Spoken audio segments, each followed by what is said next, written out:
সকলোকে যিসকলে ভাবি আছে এই বছৰ ডি এল এড পৰীক্ষা দিব বুলি তেওঁলোকৰ বাবে এইটো ভিডিঅ'। তো ডি এল এডৰ আমি সম্পূৰ্ণ চিলেবাছ লৈ আহিছোঁ অসমীয়া লেংগুৱেজত। তো এনেকুৱা ধৰণৰ পৰীক্ষা হ'ব 1 নম্বৰৰ আৰু সময় থাকিব 2 ঘণ্টা। আৰু পৰীক্ষাৰ কুৱেশ্যনসমূহ থাকিব MCQ টাইপৰ। ইয়াত নেগেটিভ মাৰ্কিং থাকিব, মানে আপোনাৰ যদি 4টা কুৱেশ্যন ভুল হয় তেতিয়া 1 নম্বৰ কটা যাব বা 0.25 নম্বৰ কটা যাব এটা কুৱেশ্যনত।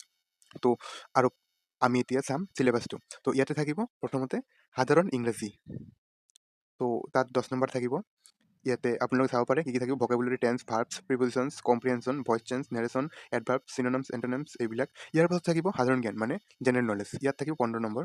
তো ইয়াত থাকিব কাৰেণ্ট এফেয়াৰ্ছ, তাৰপাছত সংক্ষিপ্ত শব্দ, ভাৰতৰ সংবিধান, অসমৰ ইতিহাস, আৱিষ্কাৰ আৰু আৱিষ্কাৰক, খেলা ধূলা, তাৰপাছত কলা আৰু সংস্কৃতি, দৈনন্দিন বিজ্ঞান, বিশ্ব স্বাস্থ্য, তাৰপাছত ভাৰতৰ ভূগোল, মানে এইবিলাক থাকিব।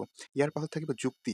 যুক্তি মানে হ'ল ৰিজনিং, যিটো আপোনালোকে কৰিব পাৰিব যুক্তিসংগত আৰু বিশ্লেষণাত্মক যুক্তি, পেটাৰ্ণ ইত্যাদি। ইয়াৰ পাছত থাকিব বিভাগ 2 নম্বৰ বিভাগ মানে আৰু এটা পাৰ্ট, কুৱেশ্যনৰ আৰু এটা পাৰ্ট থাকিব। ইয়াতে থাকিব সাধাৰণ গণিত 15 নম্বৰৰ। তো ইয়াত চাব পাৰে গণিতৰ কি কি আহিব, মই ডাউন কৰি দিলোঁ অলপ। ইয়াত থাকিব সংখ্যা, পূৰ্ণ সংখ্যা, স্বাভাৱিক সংখ্যা, LCM, HCM, মৌলিক সংখ্যা এইবিলাক থাকিব।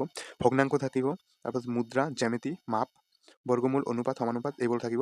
ইয়াৰ পাছত থাকিব সাধাৰণ বিজ্ঞান আৰু পৰিৱেশ। ইয়াত থাকিব 15 নম্বৰ। আপোনালোকে চাব পাৰে কি কি আছে, পৰিৱেশৰ সমস্যাসমূহ, সামাজিক বিজ্ঞান, তাৰপাছত থাকিব সমাজ বিজ্ঞান বা সামাজিক বিজ্ঞান। ইয়াত আমিতো ক্লাছ 10লৈকে পঢ়ি আহিছোঁ এইবিলাক। ভাৰতৰ ইতিহাস, ভূগোল, ৰাজনীতি, অৰ্থনীতি, সংস্কৃতি এইবিলাক থাকিব।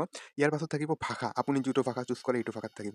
ধৰি লওক অসমীয়া সাহিত্য, অসমীয়া, বাংলা, তাৰপাছত বড়ো, যিটো আপুনি চুজ কৰিব সেইটো ভাষা থাকিব অসমীয়া ভাষাত। তো আপোনাৰ থাকিব ব্যাকৰণ থাকিব, এইবিলাক থাকিব। ইয়াৰ কাৰণে আপোনালোকে কিছুমান ইউটিউব চেনেল আছে, এইবিলাকৰ ভিডিঅ' চাব পাৰে। তো আপোনালোকে যদি বিচাৰে ডি এল এডৰ প্ৰিভিয়াছ ইয়াৰ কুৱেশ্যনসমূহ লাগে তো আমাক কমেণ্ট কৰি দিব, মই ভিডিঅ' বনাই দিম আৰু এনেকুৱা চিলেবাছৰ ভিডিঅ' বনাই থাকিম।